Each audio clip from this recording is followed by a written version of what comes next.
Hello, kumusta tayong lahat? Nagpapasalamat ako Almighty Father dahil araw-araw tinuturuan niya tayo. So yung pagtuturo niya sa atin ay para sa ikabubuti natin, para mas lalo tayo mapalapit sa Kanya at mapalapit kay Jesus Christ. No? So, kung kayo natututo rin, ako rin natututo. Pero baka kung nagbabasa ako, na binabasa ko sa inyo itong Bible, alam nyo na, no? Ako hindi ko alam eh. Kaya, nilalagay ko rin dito sa YouTube para ma-remember ko. Dahil hindi ko alam ito, no? Nagbabasa tayo ng Bible. So, yung mga sinashare ko dito, hindi ko rin alam. Natututo lang din ako. Tuturuan ako ni Almighty Father, saka ni Jesus Christ, through the power of the Holy Spirit. Kasi hindi ko naman maiintindihan to kung walang gabay ni Almighty Father tsaka ni Jesus Christ. Kaya natutuwa ako dahil naiintindihan ko na yung salita ni Almighty Father tsaka ni Jesus Christ. Kahit sa Old Testament, naiintindihan ko na rin. Kaya minsan sinasabi ko kaya Almighty Father, ba't naiintindihan ko na? Kasi dati, hindi ko maintindihan. So, ginagawang madali para sa atin ni Almighty Father na maintindihan natin yung mga sinasabi niya, yung mga gusto niyang ipagawa sa atin, yung kanyang mga utos, para alam natin, hindi tayo maligaw.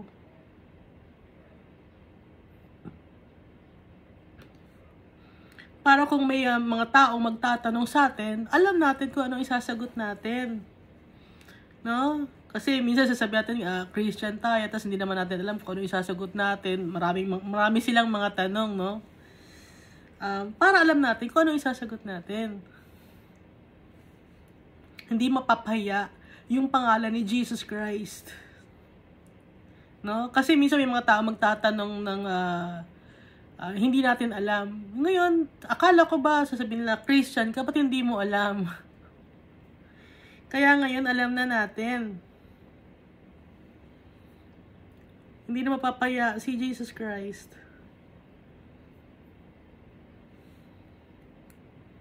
So, last time, no, binasa natin yung John chapter 6. So, sinulat niya John na si Jesus ang bread of life. Si Jesus mismo, siya ang nagsalita nito at isinulat lang ni John. John the Evangelist or John the Beloved. So, hindi salita to ni John, kundi salita to ni Almighty Father tsaka ni Jesus Christ. Ginawang instrument lang si John, Matthew, Mark, and Luke para maisulat itong testimony na to para sa atin as proof of the Almighty Father and Jesus' gloriousness. So ngayon, ang basahin naman natin ay yung Luke chapter 9. Okay? Yata, pantay yung aking necktie. Yan, gitna na ba? Minsan tabi-tabi ngayon, no? Ba't ganun ako? Hindi ako marunong magbihis. Luke chapter 9.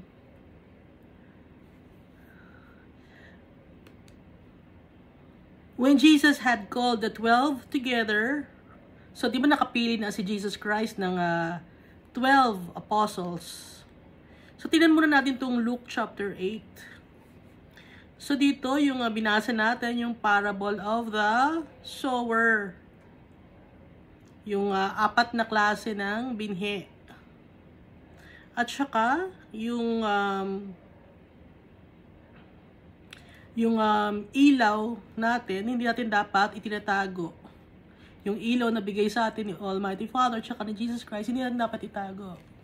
I-share natin sa mga tao yung good news. I-share natin sa pamamagitan ng pagpa-practice natin.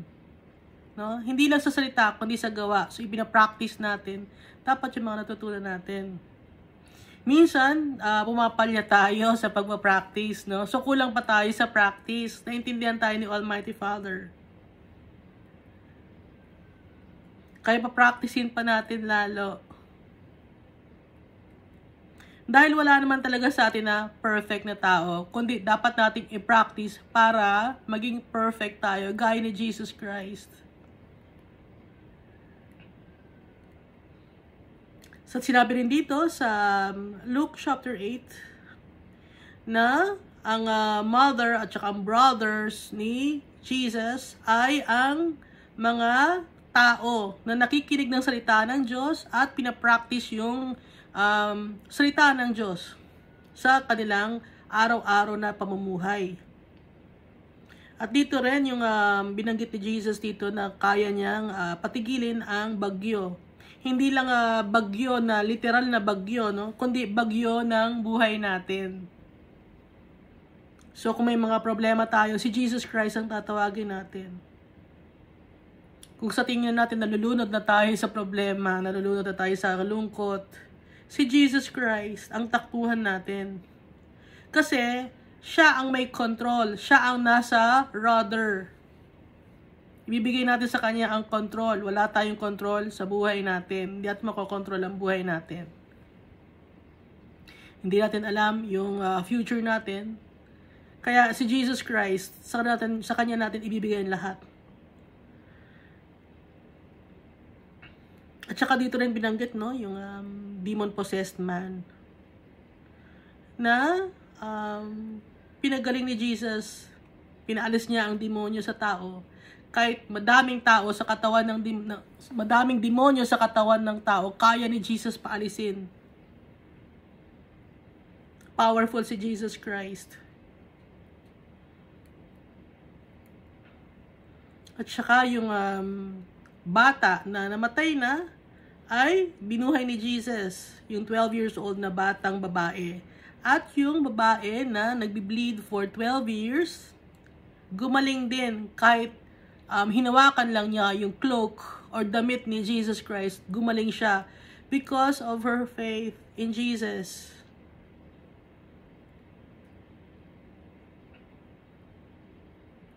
So dito tayo sa Luke chapter 9.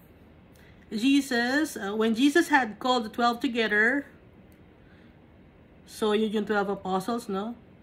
He gave them power and authority to drive out all demons and to cure diseases.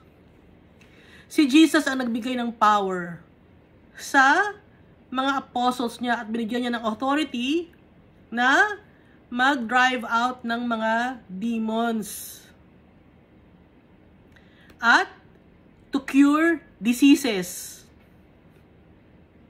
And he sent them out to proclaim the kingdom of God and to heal the sick. So, apat ang klaseng trabaho ang magkakaiba na binigay niya sa kanya mga apostles, power and authority na binigay niya sa kanya mga apostles, at yun ay yung mag-drive out ng mga demons, magpagaling ng mga diseases, mag-proclaim ng kingdom of God or i-share sa mga tao ang kingdom ni Almighty Father, ang kabutihan ni Almighty Father, at ang pagpapagaling sa may sakit. So magkaiba yung cure diseases and to heal the sick. Kasi yung disease, yun yung blind ka na, wala nang pag-asa, pilay ka na, or bingi ka na. Yun, no? Meron ng something sa katawan mo, may cancer ka na, or ketong. Ito namang sickness, kaya magkaiba yung disease sa sickness. Kasi yung sickness, may sipon ka, may ubo ka, may asthma ka. No? Ano pa ba yung may diarrhea ka, ganon. Yun ang sick. Pero yung disease, yun yung malala. So, kayang pagalingin ni Jesus kahit malalang mga sakit at ibinigyan na ng authority and power yung kanyang mga apostles na unang-una, to cure diseases, proclaim God's kingdom authority to drive out demons and to heal the sick. He told them, take nothing for the journey. Sabi ni Jesus sa mga apostles niya, huwag kayo magdadala ng kahit ano sa inyong lakad. No staff. So yung lalakad ka, di ba? Yung para hindi ka mahirapan maglakad, magdadala ka ng tungkod. Huwag ka magdadala ng tungkod. No bag, no bread, no money, no extra shirt. So kung ano lang sila, yun na yun. Maglalakad ka na. Wala kang dalang pagkain, wala kang dalang pera, wala kang dalang bag na kahit ano, wala kang bitbit. Ni staff, wala ka, ni extra na damit. Walang extra damit yung mga apostles nung inutusan niya. No? So, parang ito ay OJT ng mga apostles. Tinuturuan niya yung mga apostles. Sinatrain niya yung mga apostles. So, si Jesus kasi, ganito siya mamuhay. No staff, no bag, no bread, no money, and no extra shirt. So, inihahalon tulad niya yung mga apostles sa kanya na gayahin siya. No?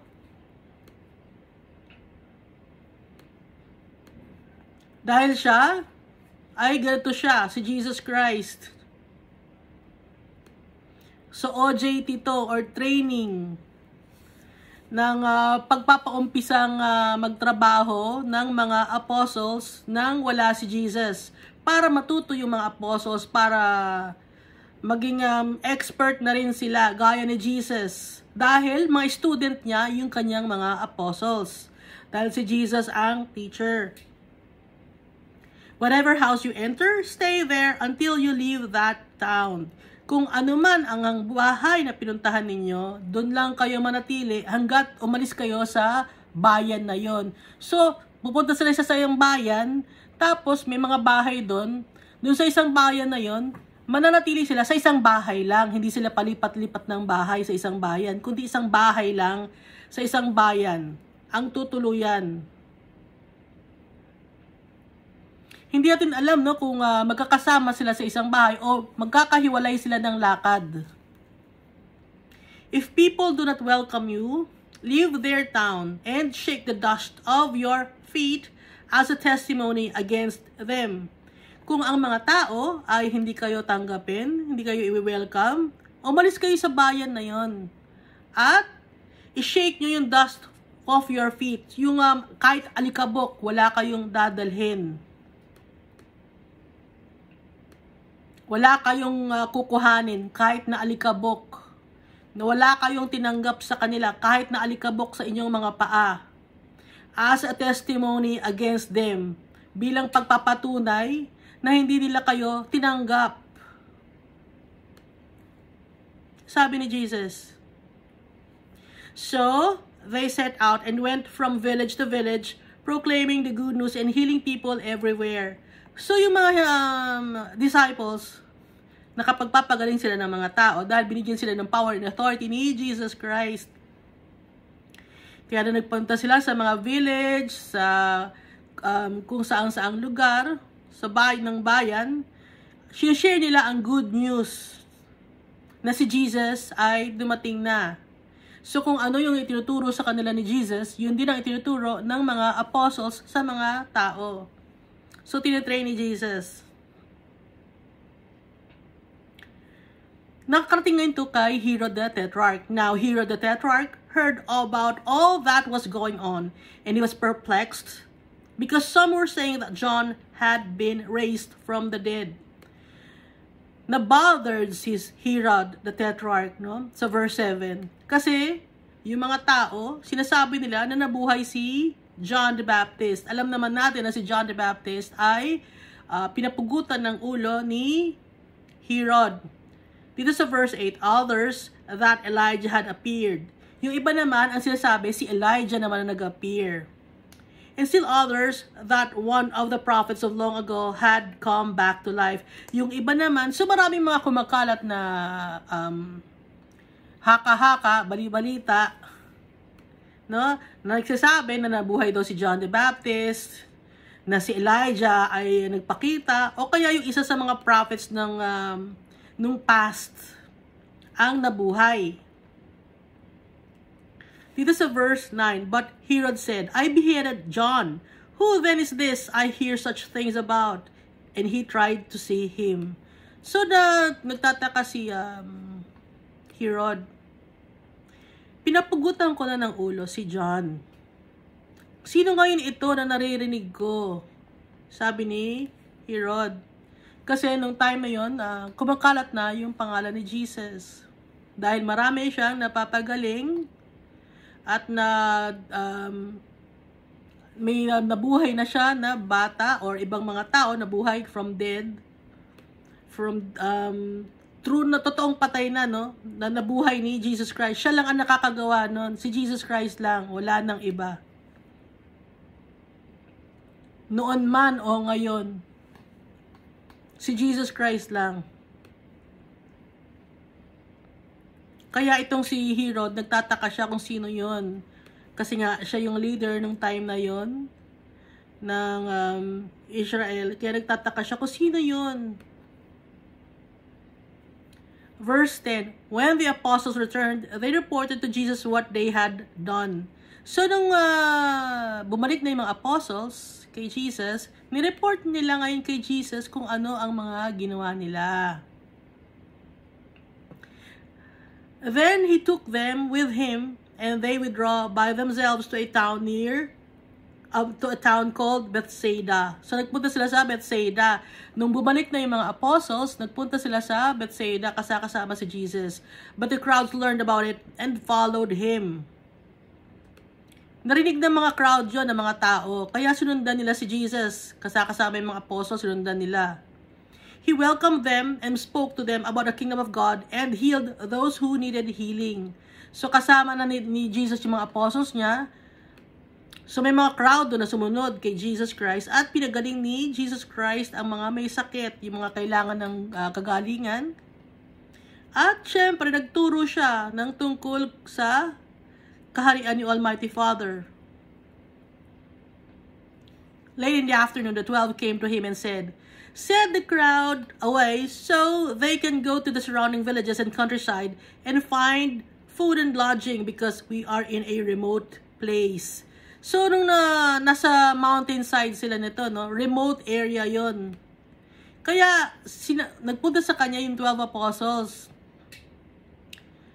Sinabi niya kay Jesus na papaalisin na po natin yung mga tao kasi wala silang matutulugan dito at wala tayong pagkain.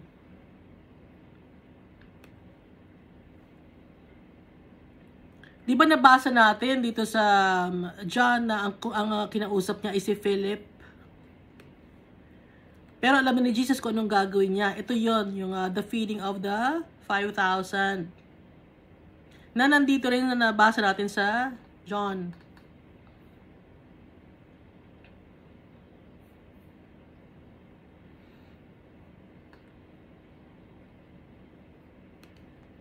He replied, you give them something to eat, sabi ni Jesus.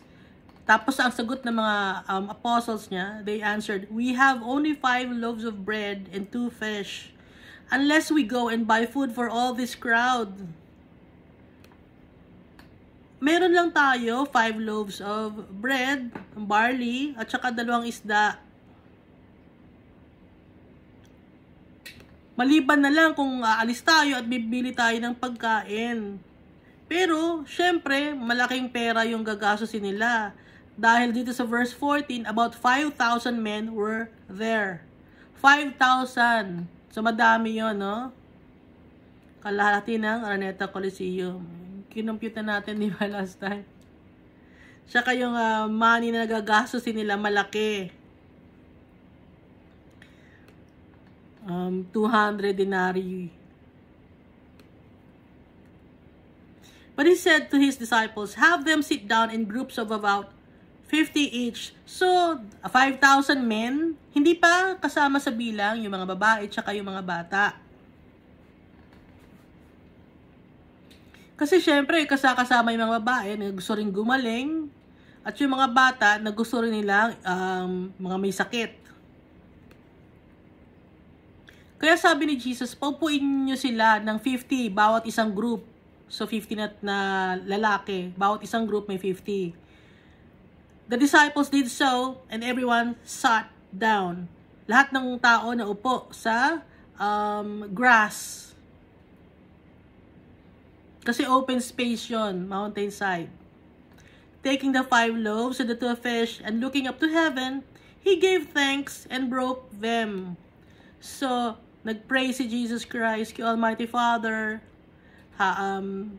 Pinag-pray niya yung 5 loaves of barley bread, at saka yung 2 isda na dala ng bata, no? Yung bata pang may dala. At tumingin siya sa langit at nagpasalamat kay Almighty Father, at saka hinati-hati yon. Yung tinapay, hinati-hati niya, pati yung mga isda na 2. And then He gave them to the disciples to distribute to the people. They all ate and were satisfied. So, anli to, no? Hanggat gusto nilang kumain, kain sila. Walang bilang, meron ka na, bakit hihingi ka pa? Walang ganon. Hanggat gusto nilang kumain, kakain sila. Hanggat hindi pa sila nabubusog. They all ate and were satisfied. The disciples picked up 12 baskets fulls of broken pieces that were left over. So may mga natira na 12 basket, no, ng mga tinapay at isda. Kahit paulit-ulit ng kumain, yung mga bata, yung mga matatanda, babae at lalaki, unlimited bread and unlimited fish, pwede. At may natira pa na pagkain. Sa verse 18, once when Jesus was praying in private, so si Jesus lagi siya nagpipray. So, ito, no, sa verse 18 na tayo, na si Jesus nagpipray siya in private. So, mag-isa lang siya. And His disciples were with Him. He asked them, who do the crowds say I am? Habang nagpipray siya, tapos tinanong niya yung kanyang mga disciples, sino na sa tingin nyo? Sino ang pagkakakilala sa akin ng mga crowd? Sa tingin niyo, ano ang tingin ng mga tao sa akin? Sino ako? Sa verse 19, they replied, some say John the Baptist, others say Elijah, and still others that one of the prophets of long ago has come back to life. So itong sagot nila, yung iba sabi ikaw daw si John the Baptist, yung iba sabi ikaw daw si Elijah. Pero may mga nagsasabi naman na ikaw daw yung isa sa mga prophet nung datihan pa na nabuhay. But what about you? He asked. Who do you say I am? Tinanong niya si Peter. Peter answered, God's Messiah. No? Kaya nalaman ni Peter ang sagot na God's Messiah or Christ from God kasi si Almighty Father ang nag-reveal kay Peter noon, na hindi naman masasagot ni Peter ito ng tama kung hindi si Almighty Father ang nagbigay sa kanya ng sagot, na mababasa naman natin sa ibang book, sa Matthew, Mark, no? So verse 21, Jesus strictly warned them not to tell this to anyone. Sinasabi ni Jesus, no, huwag ipagsabay kahit sino. So bakit ngayon alam natin? Kasi nung pag-akyat ni Jesus Christ ng langit, pwede nang isulat, i-reveal kung sino siya. Pero habang nandito siya sa lupa, hindi niya pinapa-reveal sa kahit sino man. So verse 22, and He said, the Son of Man must suffer many things and be rejected by the elders, the chief priests, and the teachers of the law. Sabi ni Jesus, siya ay dapat dumaan sa matinding pasakit. Siya ay aayawan, no? I-reject ng mga nakakatanda, i-reject ng chief priest, at i-reject din ng mga scribes or teachers of the law, ng mga Pharisees. Aayawan siya ng society. And He must be killed, and on the third day be raised to life. At siya ay papatayin. At sa ika-3 araw, siya ay mabubuhay. Sabi ni Jesus.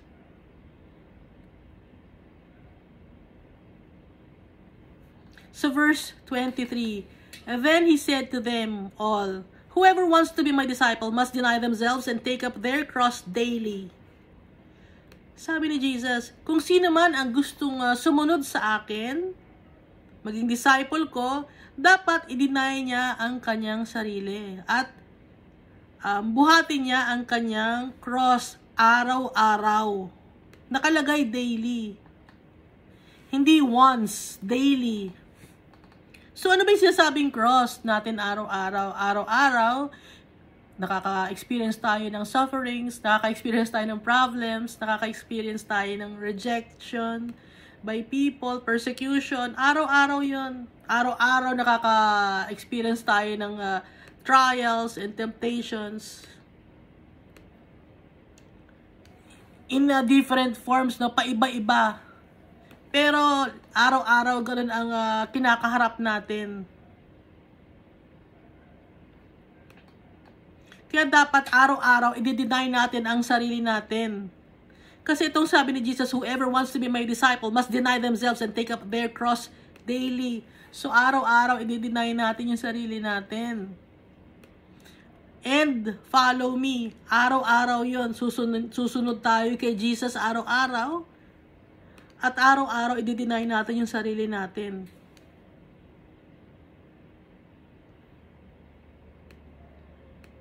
Kaya nga, di ba minsan, Lord, hanggang kailan ba to? Pagkatapos isang problema, may problema na naman. Hindi na matapos, Lord, give me a break, please. At daily kasi daily talaga. At hindi lang, baka sabihin mo, ikaw lang nakakaranas ng hirap sa buhay. Lahat tayo. Iba-iba nga lang ang ating dinadanas. Iba-ibang problems ang na-experience natin. Pero dapat araw-araw, i-deny natin ang sarili natin. Paano ba mag-deny ng sarili natin? May mga bagay tayong gusto na gawin na mali. I-deny natin yon. Aayawan natin yon dahil dapat sumunod tayo kay Jesus kung ano pinag-uutos niya sa atin. Kung anong pinapagawa niya sa atin. Dahil lahat ng pinapagawa sa atin ni Jesus tama, mabuti, correct, sa paningin ni Almighty Father.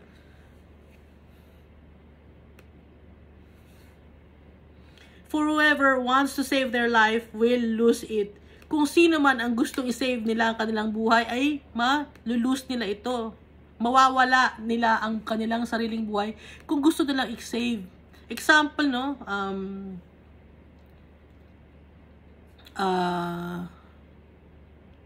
Nandadaya ka, no? Gusto mong i-save yung life mo, gusto mong ang pinakamadaling example ito yung pagnanakaw, ano? Gusto mong i-save yung life mo kasi gusto mong kumain, gusto mong mapakain yung pamilya mo, kaya i-save mo yung life mo. Pero pag nagnanakaw ka, ayaw ni Almighty Father nun, kaya malulose mo yung life mo. Sa kakasave mo na kailangan makagawa ko ng paraan para makapanloko ng tao. Sa kakasave mo ng kakasave ng life, na ginagawa mo, manloko ka ng tao, malulose mo ang buhay mo. Bakit? Paano mo ba malulose ang buhay mo? Mapupunta ka sa eternal damnation dahil ayaw ni Almighty Father ng ganun yung mga sinungaling. But whoever loses their life for me will save it. Kung sino man ang inaayawan niya yung kanyang sarili, yung lust of the flesh, pride of life, and lust of the eyes, masasave niya ang kanyang buhay. Masasave ang buhay niya. Dahil pag inaayawan natin yung sarili natin, kasi natural tayong masamang tao. Yung mga gusto natin, yung mga desires ng laman natin, dapat ayawan natin yon.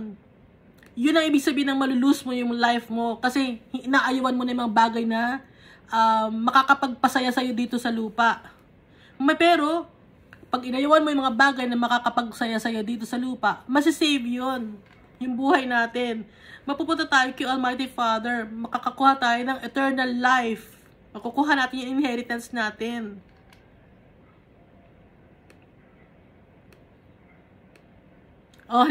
Example ng lose their life, no? yung may kapalit, no? Halimbawa, gusto kong sumikat, ganon, gusto mong sumikat. Sa kakagustuhan mo ng sumikat, maninira ka ng kapwa-tao, ichichismis mo yung kapwa-tao mo, malulus mo yung life mo. Dahil sa kagusto mong sumikat, naninira ka ng tao.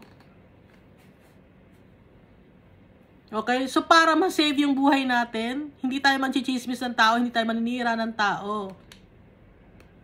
Kahit hindi tayo sumikat. Naintindihan ba?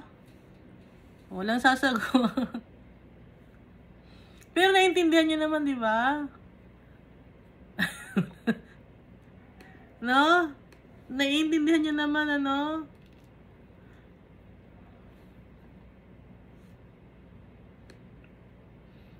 O yung iba, no, gusto pera ng pera sa mundo na to. Hindi, kailangan magkapera ako. By hook or by crook, magkakapera ako, ganon. Pero pag ganon, hindi mo na pinafocus yung sarili mo kay Almighty Father. Ang pinafocus mo na is yung pera. Ginagawa mong priority yung pera, hindi si Almighty Father. Malulus mo yung life mo. Dahil dapat ang priority natin si Almighty Father, tsaka si Jesus Christ, para ma-save ang life natin.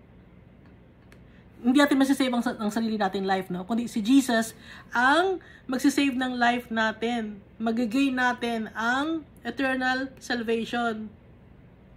What good is it for someone to gain the whole world, and yet lose or forfeit their very self? Ano ba ang kabutihan na mangyayari kung nakuha mo nga ang mundo, yumaman ka, sumikat ka, lahat ng bagay nakukuha mo, pero yung pagkatao mo, nawala mo. Nasira ang pagkatao mo.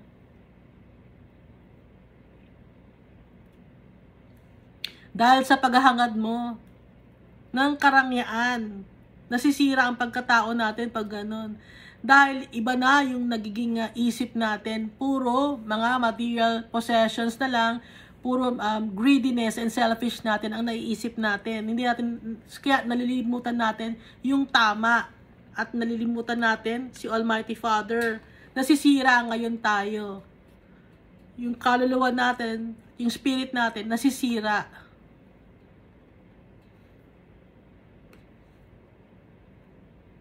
Kaya masisira dahil mapupunta tayo sa eternal damnation. Masisira ang buhay natin. Kung doon tayo nakafocus sa material possessions lang, kahit nandito tayo sa lupa, di ba nasisira yung buhay? Madami akong nanonood ako kasi ng mga documentaries, gano'n, ng mga crime sa YouTube.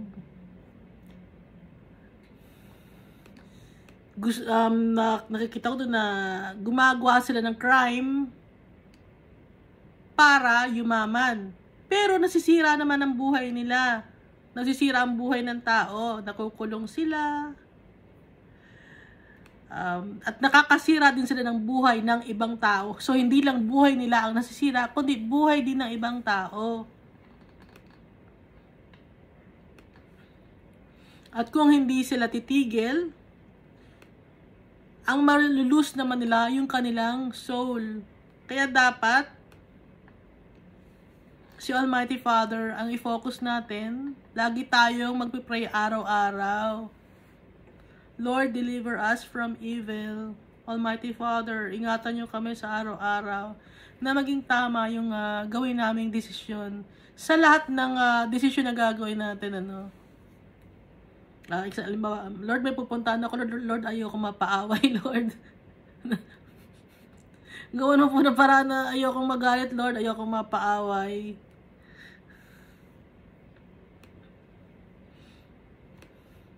So, nung pagpunta ko doon, nawala na. Umalis na pala yung, yung kakausapin ko na tao. So, hindi ako napaaway. Kasi pinabalik ko, Lord, ayoko mapaaway, Lord. Yun isang example. Araw-araw, meron tayong na-experience ng mga bagay.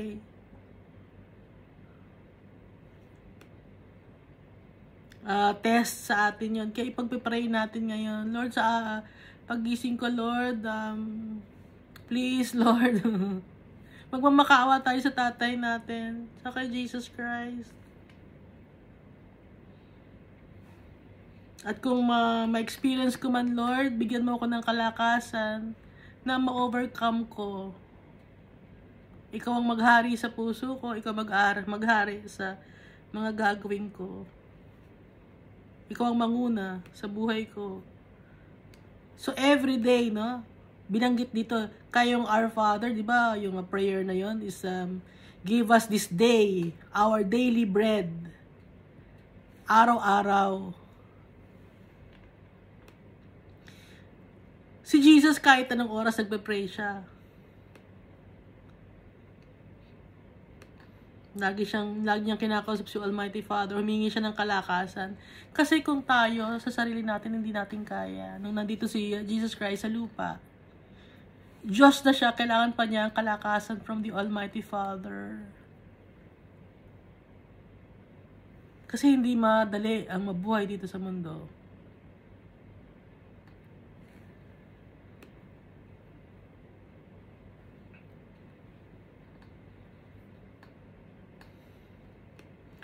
Truly I tell you, some who are standing here will not taste death before they see the kingdom of God. Sabi ni Jesus, walang mga some, no, hindi most, kundi some. Merong iilan sa inyo ang nakatayo ngayon dito ang hindi makakaranas ng kamatayan hanggat hindi nila nakikita ang kaharian ng Diyos. So tayo nakita na natin, di ba? Ano yung kaharian ng Diyos? Yung seek ye first the kingdom of God and all these things shall be added unto you. Naiintindihan niyo ba to? Na hindi mamamatay ang mga tao hanggat hindi nila nakikita yung kingdom of God. So, si Jesus, siya ang kingdom of God. He represents the kingdom of God.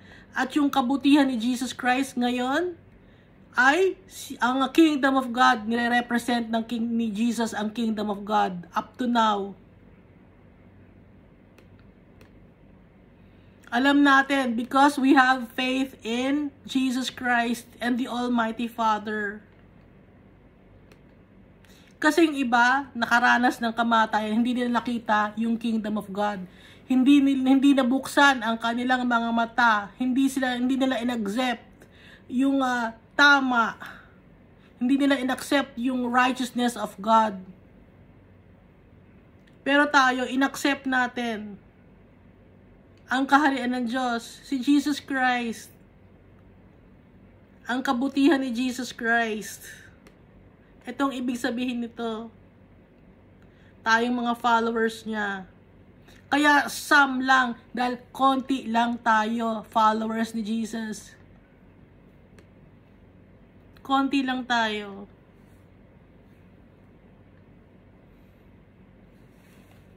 Yung mga totoong followers ni Jesus konti lang. Kasi may mga ibang mga tao sabi nila followers sila ni Christ.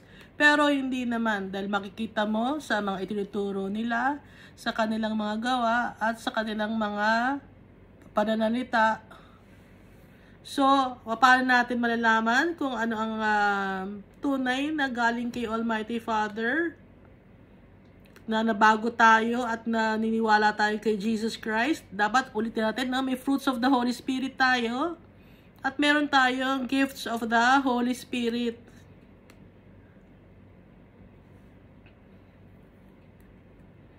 Naintindihan niyo to, no? Verse 27.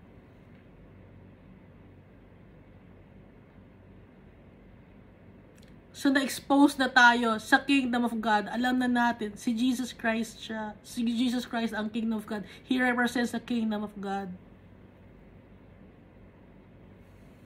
So, verse 28, about 8 days after Jesus said this, he took Peter, John, and James with him, and when he went up onto a mountain to pray.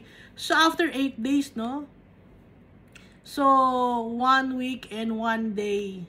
Nung sinabi niya ito, yung Truly I tell you, some of you who are standing here will not taste death before they see the kingdom of God.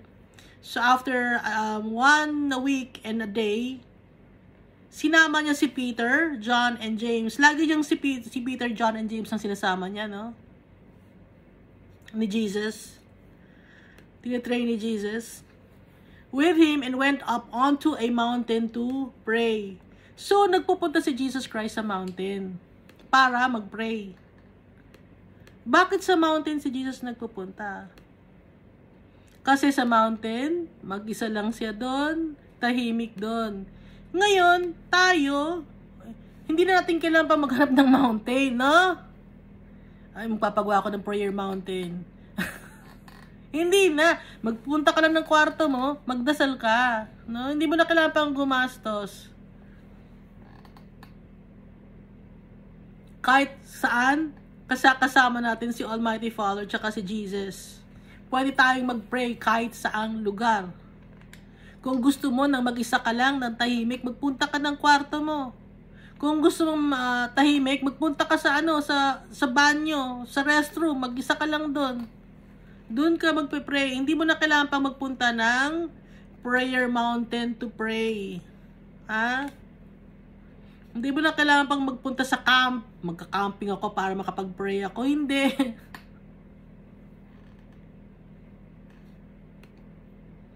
Kaya lang sa mountain si Jesus nagpe-pray dahil nga palipat-lipat sila ng lugar kung saan merong lugar na tahimik. Doon pupunta si Jesus. Kaya hindi na kailangan pang magpagawa kayo ng prayer mountain. Gastos lang yon, na?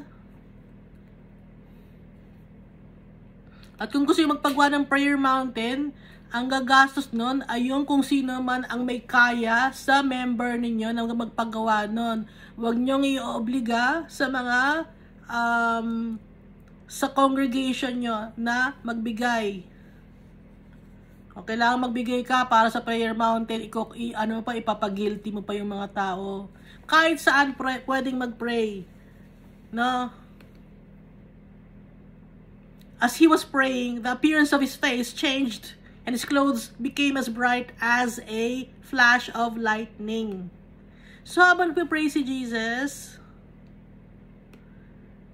ba't natin alam to, no? Na sinulat ni Luke? Kasi testimony to na ng mga ni John, ni James at ni Peter. Kasi sila ang nakakita kay Jesus. No? Sila ang kasama. So testimony nila to. Kay John, Peter, and James nakuha ni Luke ito. So as he was praying, the appearance of his face changed and his clothes became as bright as a flash of lightning. Napakaliwanag ng damit ni Jesus. Pati yung mukha niya nagniningning. Nag-iba yung mukha niya.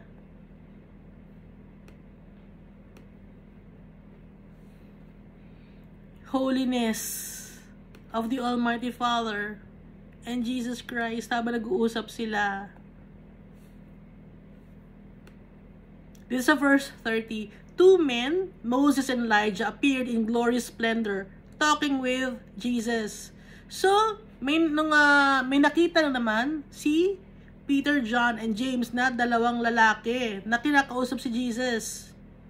Yon ay si Moses and Elijah. Appeared in glorious splendor talking with Jesus.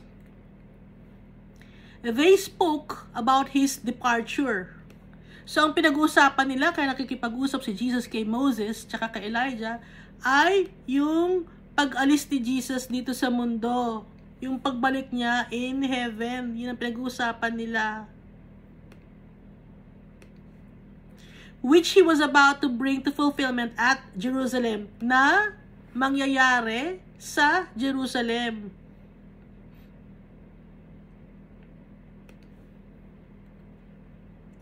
Kaya kausap niya si Moses and Elijah. Pero bago yun, si Almighty Father ang kausap niya ni Jesus. And then the verse 31, they spoke about his departure, which he was about to bring to fulfillment at Jerusalem. Peter and his companions were very sleepy. So antok na antok si Peter, si James at saka si John. But when they became fully awake, they saw his glory and the two men standing with him. So, antok na antok si Peter, James, and John. Pero, nagising sila bigla, no?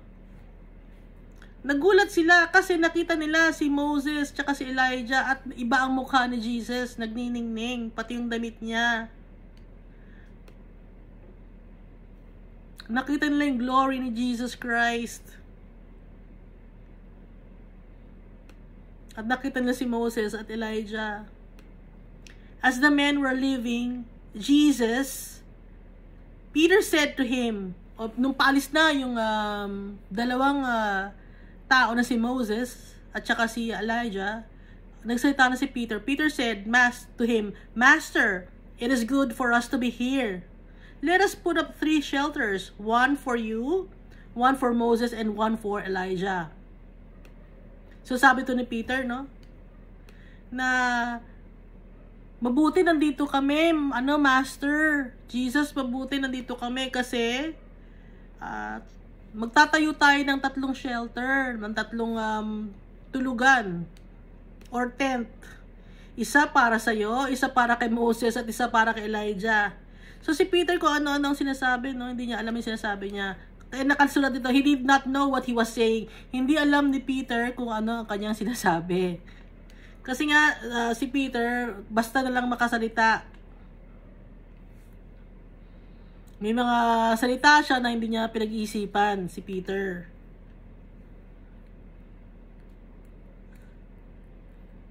So, immature, no? Immature pa sila dito. Kasi nga, bago pa lang sila na 12 apostles. Mga students pa lang sila dito ni Jesus.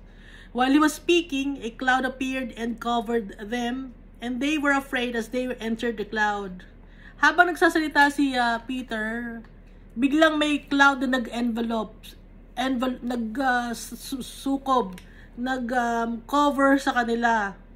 At natakot sila nung napalibutan sila ng clouds. Nasa ulap. A voice came from the clouds. So may narinig silang boses saying, "This is my son whom I have chosen. Listen to him." Narinig to ni Peter, James, and John. Yung boses ni Almighty Father. "This is my son whom I have chosen. Listen to him." When the voice had spoken, they found that Jesus was alone. So nung narinig nila yung boses, nakita nila na mag-isa na lang si Jesus. Wala na si Moses at saka si Elijah. The disciples kept this to themselves and did not tell anyone at that time what they had seen. So yung 3 disciples, tahimik lang sila. Hindi nila ipinagsabi kahit kanino yung kanilang nakita. So ngayon, alam natin kung anong nakita nila. Hindi na nila itinago. Isinabi na nila, isinare na nila sa atin. So testimony ito nila na nakita nila si Moses and Elijah at nagsalita si Almighty Father, dinig na dinig nila na si Jesus Christ ang kanyang anak at si Jesus Christ ang pinili niya at tayo ay dapat makinig kay Jesus Christ. Kung ano sinasabi ni Jesus Christ, pakinggan natin at gawin natin ang pinag-utos ni Jesus Christ.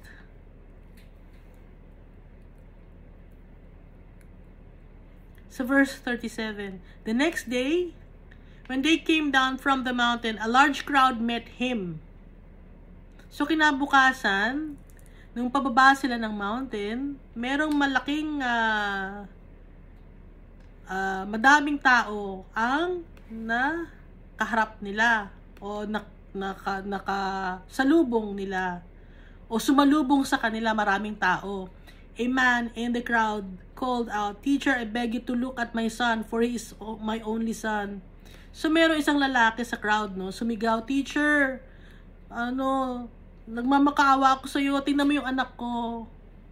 Kasi siya lang ang aking nag-iisang anak. Tignan mo yung anak ko." A spirit seizes him, and he suddenly screams. It throws him into convulsions so that he foams at the mouth. So yung bata may sakit. A spirit seizes him. May spirit yung bata. Evil spirit nasa kanya na bigla-bigla na lang siyang sumisigaw at kinukumbulsyon siya, tapos yung bibig niya bumubula. It scarcely ever leaves him and is destroying him. So lagi-laging nangyayari sa bata yun, ano, na nag-iisang anak ng kanyang tatay, na lagi siyang kinukumbulsyon, lagi siyang nagwawala, laging bumubula yung bibig niya, at is destroying yung bata, nasisira yung bata kasi nga pag kinukumbulsyon siya, nasusugatan siya, nasasaktan yung bata, no? Kasi walang control yung bata dahil evil spirit ang nasa bata. I begged your disciples to drive it out, but they could not. Nagmakaawa ako sa mga disciples mo, Jesus, pero hindi nila kaya na paalisin yung evil spirit sa anak ko. Sabi nung lalaki. Ang sagot ni Jesus, "You unbelieving and perverse generation." Jesus replied, "How long shall I stay with you and put up with you? Bring your son here." Sabi ni Jesus. Nalungkot si Jesus. Bakit kayo walang pananampalataya? Sabi ni Jesus.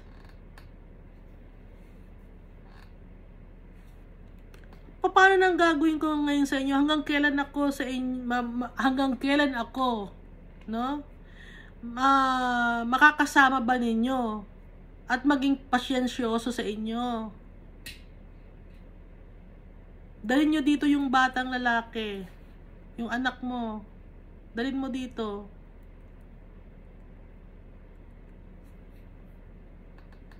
Na-frustrate si Jesus. Nalungkot siya. Even while the boy was coming, the demon threw him to the ground in a convulsion. So kahit napapalapit pa lang yung bata sa kanya, kasi minsan na normal yung bata, no, na lalaki. Pero nung papalapit na kay Jesus, kinumbulsyon na naman yung bata. But Jesus rebuked the impure spirit, healed the boy, and gave him back to his father. So si Jesus, pinalis niya yung evil spirit sa batang lalaki. He commanded the evil spirit to get out from the boy's body. Kaya yung bata na lalaki, gumaling siya at ibinalik ni Jesus siya sa kanyang tatay. And they were all amazed at the greatness of God.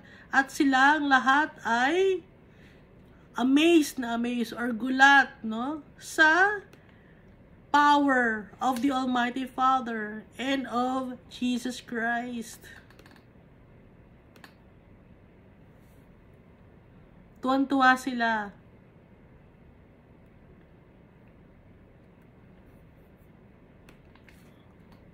Tuloy natin, ano?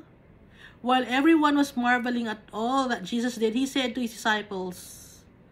So habang tuwang-tuwa yung mga tao, nagsalita si Jesus sa kanyang mga disciples. Listen carefully to what I am about to tell you. The Son of Man is going to be delivered into the hands of men.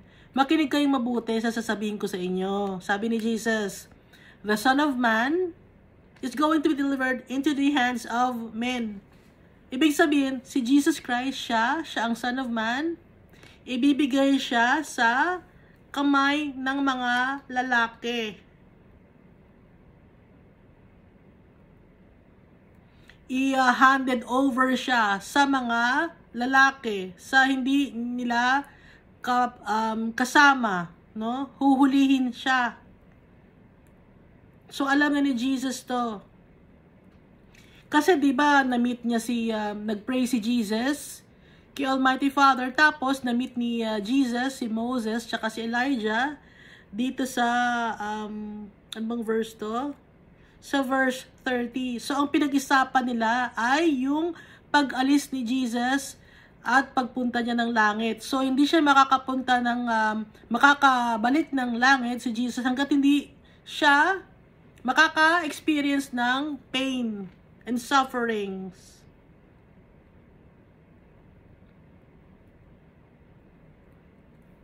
So verse 45, but they did not understand what this meant. It was hidden from them so that they did not grasp it, and they were about to ask him about it. And they were afraid to ask him about it. Hindi naiintindihan ng kanyang mga apostles kung ano ang sinasabi ni Jesus kasi nakatago sa kanila, hindi nila maintindihan. At natatakot naman sila itanong kung anong ibig sabihin nun. Ayaw nilang magtanong.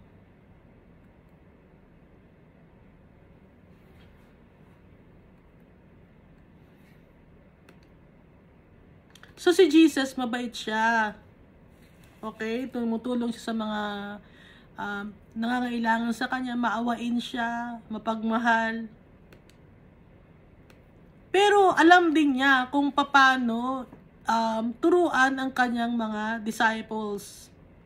Assertive din si Jesus. Kahit na mapagmahal siya, alam niya kung paano makipag-deal sa mga iba't ibang mga klaseng tao.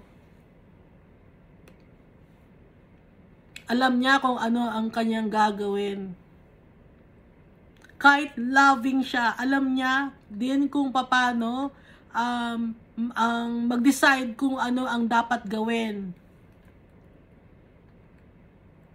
Kaya yung mga disciples at saka yung mga apostles may takot din sa kanya. So hindi ito yung napapanood nyo, diba? Yung ano bang, hindi ganun si Jesus ha. Yung may series about kay Jesus. Hindi ko nababanggitin ko anong series yun. English yun. Hindi ganun si Jesus. Na parang pa-comedy. No? Kasi napanood ko Parang comedy to Ba't ginagano to si Jesus? Iba yung story na yun. Kaya hindi ko pinanood na yun. Kahit tungkol kay Jesus yun, hindi yung kompleto. Mas magbabasa tayo ng Bible, hindi natin panoorin yun. Kasi ang pinapagpapakita dun kay Jesus is comedy ang dating Parang comedian yung actor na gumaganap as Jesus, parang mukhang comedian. Hindi ganun si Jesus. Pati yung buhok ni Jesus, hindi ganun ang buhok ni Jesus. Maikli ang buhok ni Jesus. Hindi naka one length na kulot. Hindi ganun si Jesus.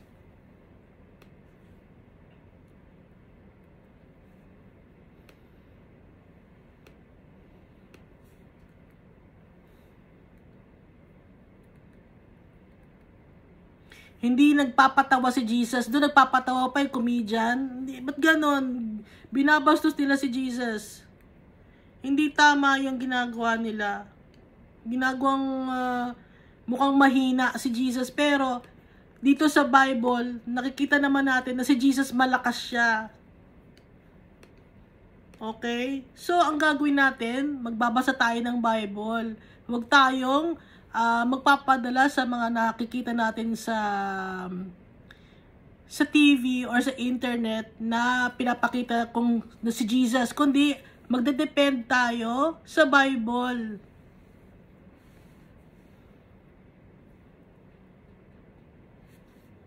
So verse 46, an argument started among the disciples as to which of them would be the greatest. So, nagtalo-talo na yung mga disciples, no? Kung sino sa kanila ang great, ang magaling, ang pinaka gusto ni Jesus.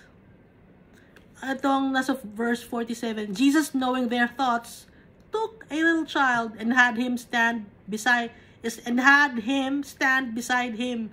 So, alam ni Jesus ang nasa isip ng kanyang mga apostles. Walang natatago kay Jesus.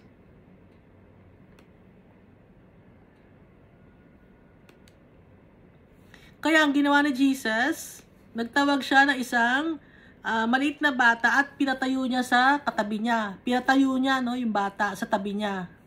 So, nakatayo yung bata sa tabi niya, ha? Ni Jesus, nakatayo lang. And then he said to them, whoever welcomes this little child in my name, welcomes me. And whoever welcomes me, welcomes the one who sent me. For it is the one who is least among you all who is the greatest. Kung sino ang magpapakumbaba, siya ang itataas. Ito ang ibig sabihin nito. At dapat, kung lalapit tayo kay Almighty Father, dapat para tayong mga little children. Ano ang ibig sabihin ng para tayong little children?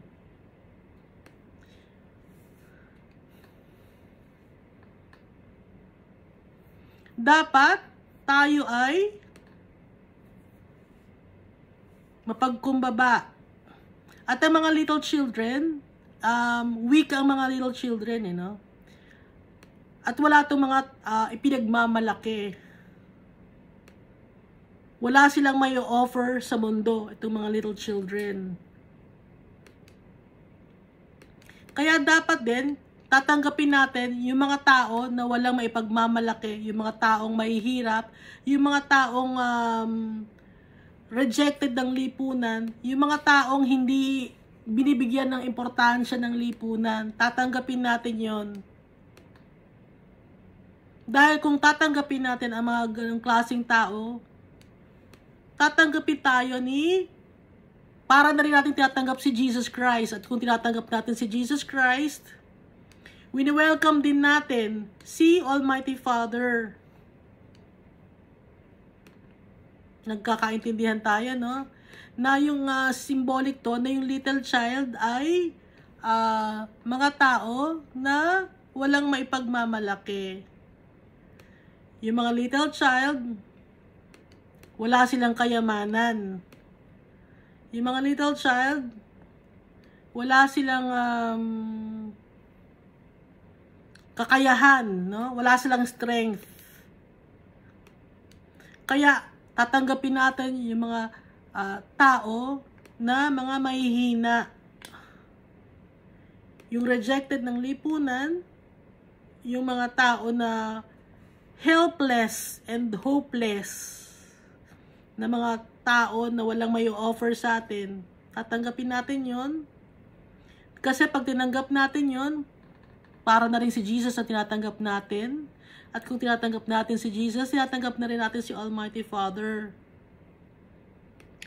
At yon ay dahil sa kung sino man ang nagpapakumbaba, ay siyang itataas. Kung sino man ang ibinababa niya yung sarili niya, siya ang itataas ni Almighty Father. Siya ang magiging great. So, paradox to, Kung sino man ibababa mo yung sarili mo para itaas ka. Mamamatay ka dapat para mabuhay ka. Nakikita nyo na? So, yung weakness, hindi yun, kasi ang tingin ng tao sa mga taong weak, walang kwenta. Yung mga taong inaamin nila na weak sila, walang kwenta. Hindi, sa paningin ni Almighty Father, yung mga taong weak na yon, na umaasa sa Kanya, yun ang mahal ni Almighty Father, yun ang pagpapalain niya, at yun ang Kanyang makakakuha ng Kanyang inheritance, yung mga taong nagpapakumbaba. Nagkakaintindihan tayo? Hindi, Ska, ikaw lang nakakaintindi.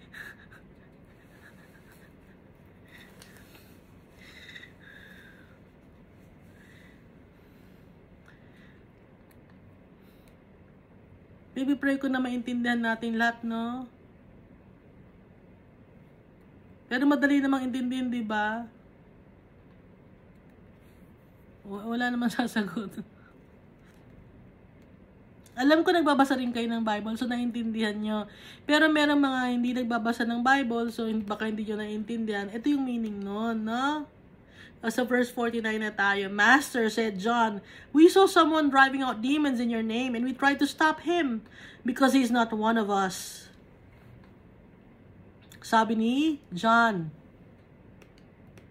Si John the Evangelist. So, bata si John dito, bata pa siya. Sabi niya, Master, meron kaming nakitang tao na nagda-drive out demons sa name mo, using your name. Pinipigilan namin siya, pero kasi hindi naman siya kabilang sa atin, hindi natin siya kasama. Ang sagot ni Jesus, do not stop him, Jesus said, for whoever is not against you is for you. Huwag niyong pigilan yung tao nagda-drive out ng demons na gamit-gamit yung pangalan ko. Dahil, kung hindi sila against sa inyo, sila ay kasama ninyo. Kakampi ninyo. Excuse. Yun ang ibig sabihin ni Jesus dito. Kakampi natin. Kung sino man ang hindi nangaaway sa atin. Kung sino man ang gumagamit ng pangalan ko na mag-drive out ng demons, natutuwa si Jesus dahil ibig sabihin no, naniniwala siya, naniniwala yung tao na yon na yung pangalan ni Jesus ay nakakapag-drive out ng demons, na malakas ang pangalan ni Jesus, na powerful ang name ni Jesus. Kaya, sabi ni Jesus, hindi niya yun pipigilan. Do not stop him. As the time approached for him to be taken up to heaven, Jesus resolutely set out for Jerusalem. So, palapit na ang time para babalik na si Jesus sa heaven. Kaya, gusto niya nang magpunta ng Jerusalem.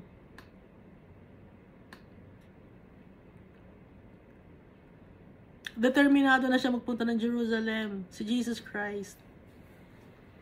Kasi malapit na niyang babalik kay Almighty Father. Malapit nang matapos ang kanyang mission dito sa lupa. And he sent messengers on ahead who went into a Samaritan village to get things ready for him. So nagpadala siya ng advance party, no? Sa village ng Samaritan village sa Samaria. Para since dadaan siya ron, baka may taong gustong magpagamot or ma-share sa mga tao na yun ang Word of God na gusto pa ni Jesus magturo. Kaya nagpadala siya ng mga tao doon para isabi sa mga tao na darating si Jesus. So verse 53, but the people did not welcome him because he was heading for Jerusalem. Pero yung mga tao doon ayaw i-welcome si Jesus. Kasi pupunta si Jesus ng Jerusalem. Alam naman natin na yung mga tao sa Samaria or yung mga Samaritans, hindi sila okay sa mga Jew. Kaya ayaw ng mga Samaritan na i-welcome si Jesus sa kanyang pagbabalik dahil si Jesus pupunta ng Jerusalem. So verse 54, when the disciples James and John saw this, they asked, Lord, do you want us to call fire down from heaven to destroy them? Sabi ni James and John. So, isip bata si James and John dito. Hindi pa rin matured, no? Gaya ni Peter.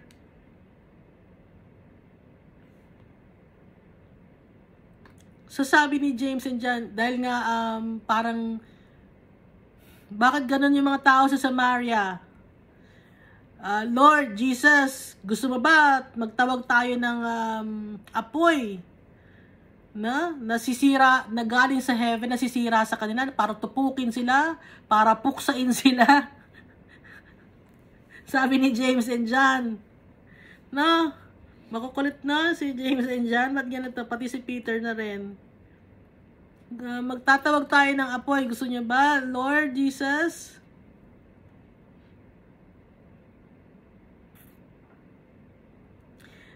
Anong sabi ni Jesus? But Jesus turned and scolded them. Pinagalitan sila ni Jesus. And Jesus said, you don't know what kind of spirit you belong to.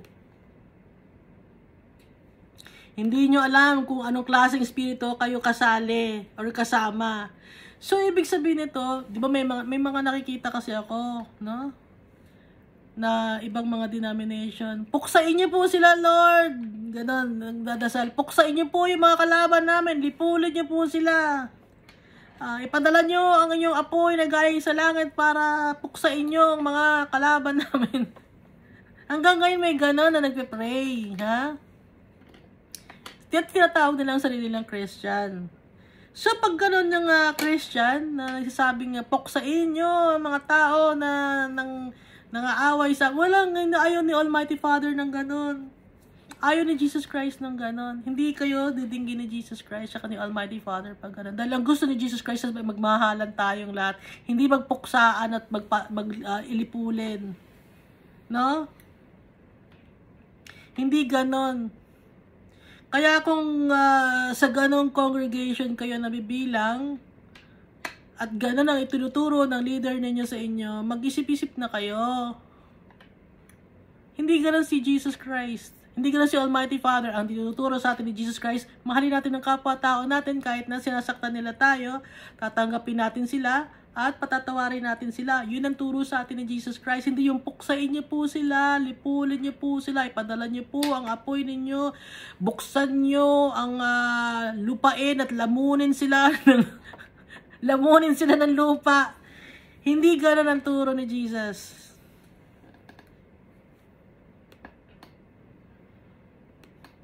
Kaya mag-isip-isip kayo sa kinabibilangan ninyo na congregation, kung gano'n ang nakikita ninyo sa inyong leader. Dahil hindi gano'n si Jesus. Fruits of the Holy Spirit ba yun? Hindi kasalin sa fruits of the Holy Spirit. No. Kaya wag gano'n kung may gano'n kayong leader, pagsabihan nyo yung leader ninyo. Pwede nyo pagsabihan yung leader ninyo. Pwede nyo i-rebuke. Dahil kung ang sasabihin niyo ay tama, galing kay Almighty Father, para matuto, okay? Nabasa natin yon sa sinulat ni Paul. Hindi ko lang alam kung saang book na, saang letter sinulat ni Paul, pero nabasa natin yon na pwedeng pagsabihan ang nakaka-leader ninyo.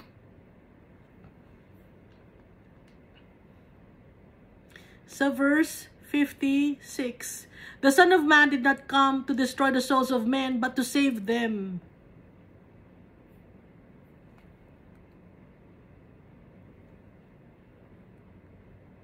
No? So, bumaba dito si Jesus Christ para i-save ang buhay natin, hindi para puksain, lipulin, or ipalamon sa lupa. Excuse. Lagi ako namidigay pag ganito. Ba't ganon? Salita kasi ako ng salita. Madami. So, hindi dapat, no? Wag ganon tayo sa kapwa-tao natin. Ay, Lord, inaway po niya ako, Lord. Bigyan niya po siya ng isang matinding pasakit, Lord. Hindi ganon. Nako, karmahin po siya, Lord, na yung ginawa niya sa akin, Lord, na mangyari sa kanya. Hindi ganon ang gusto ni Jesus. Ni Almighty Father, hindi didinggin ni Jesus ang panalangin ng papaganong ka.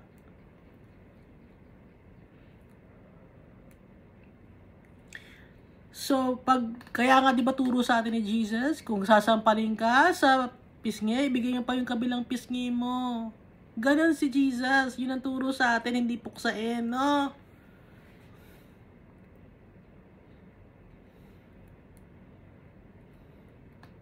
Ganun ba yung congregation niyo?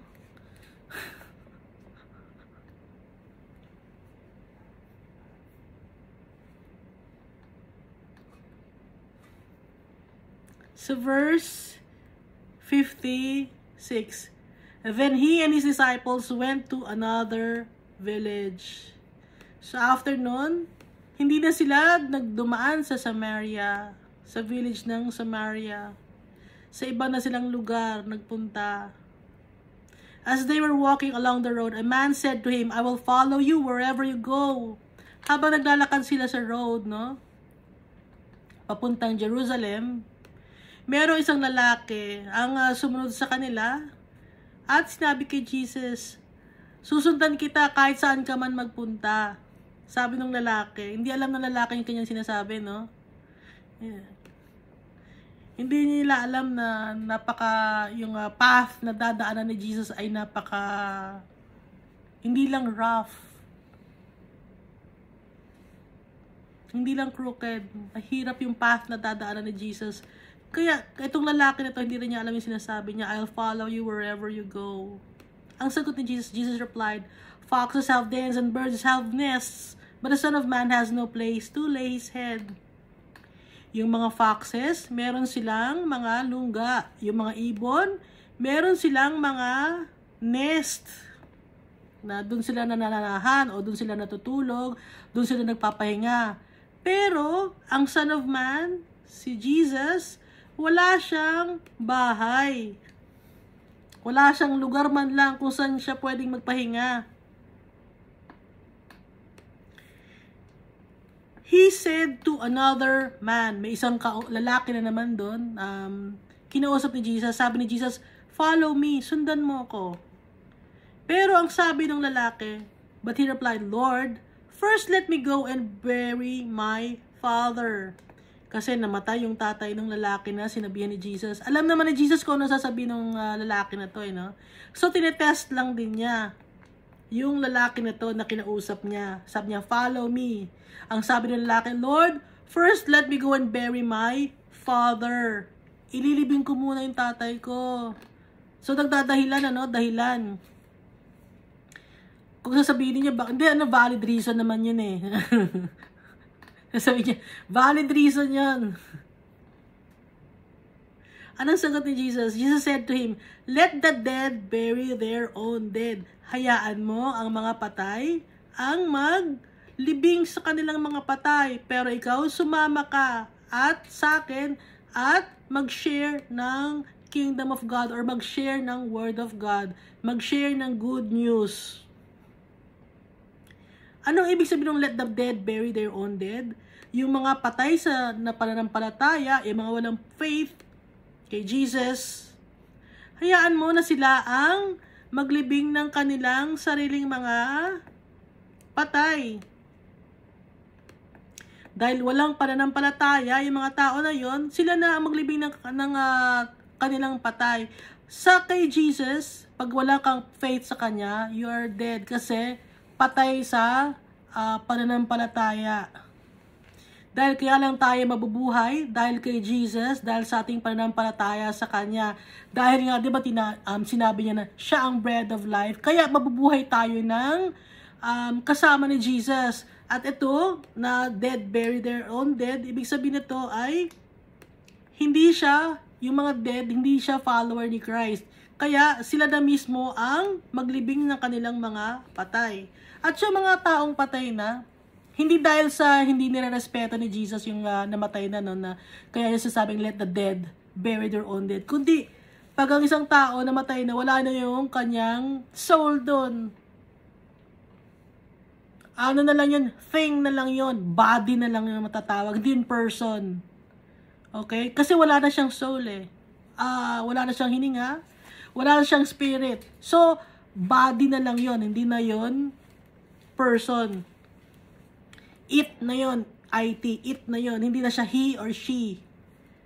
No? Hindi na siya man, kundi body na lang.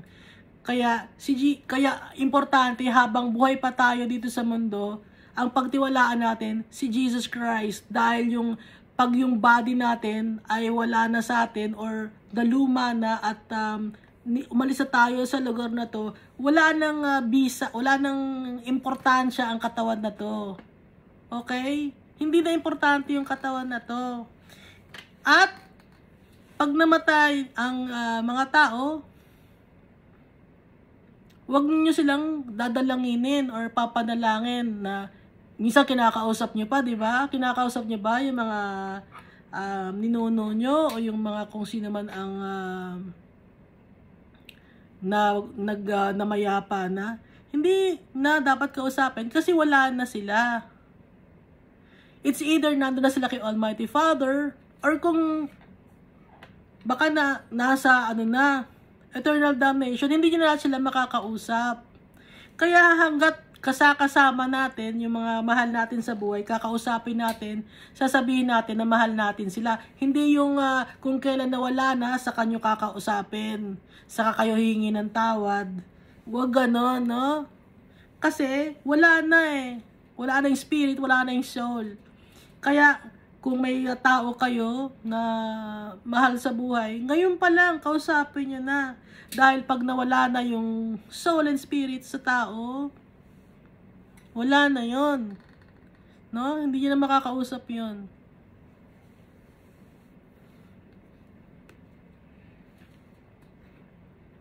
Yung iba inaalayan pa ng pagkain, ano? Ba't yung inaalayan ng pagkain?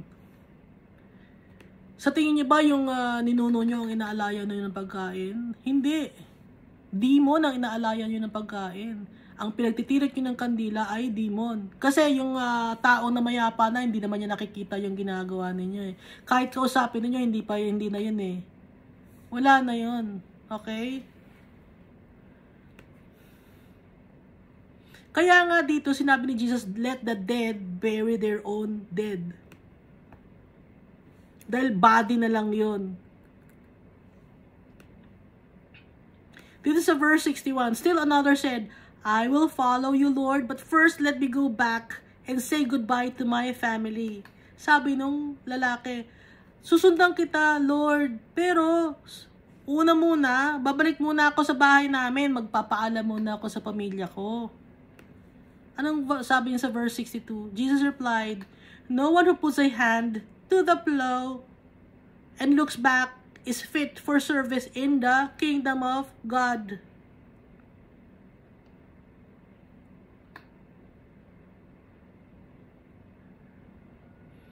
Kung sino man ang nagumpisa na na magtrabaho sa field or sa taniman, pero tingin pa rin ang tingin sa likuran niya at bumabalik yung tingin niya sa likuran niya, hindi siya hindi siya umuusad ng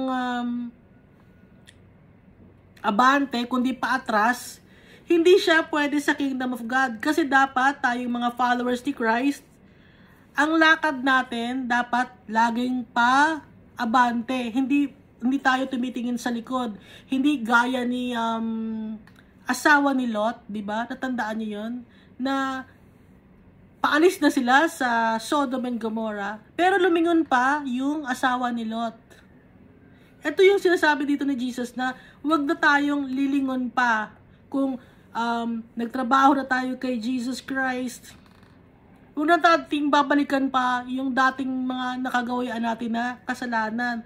At lagi tayong mag-advance, Advance pa-abante, hindi pa-atras. Dahil si Jesus Christ, ganun siya. Kung may mga bagay ka na tinalikdan mo na, huwag mo nang balikan pa. Itong ibig sabihin ni Jesus Christ dito. Hindi dahil sa hindi importante yung family, Importante yung family, pero mas importante si Almighty Father tsaka si Jesus Christ. Kaya nga, i-deny mo na yung sarili mo eh. I-deny mo yung mga bagay na dati mong na-enjoy, yung mga dati mong nakakasama ng mga tao. Ang mas priority mo na ngayon, si Almighty Father tsaka si Jesus Christ.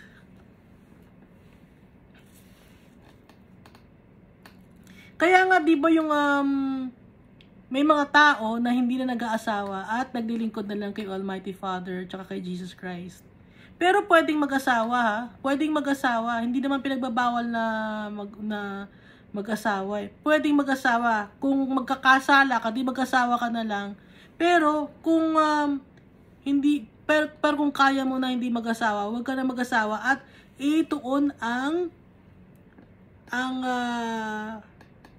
service or pagtatrabaho kay Almighty Father at kay Jesus Christ. Ituon yung focus kay Jesus Christ at kay Almighty Father sa trabaho niya, sa kingdom of God, sa kaharian ni Almighty Father. Dahil ang totoong pamilya naman talaga natin ay si Almighty Father at saka si Jesus Christ. Wala nang iba. So yung mga family natin dito, it's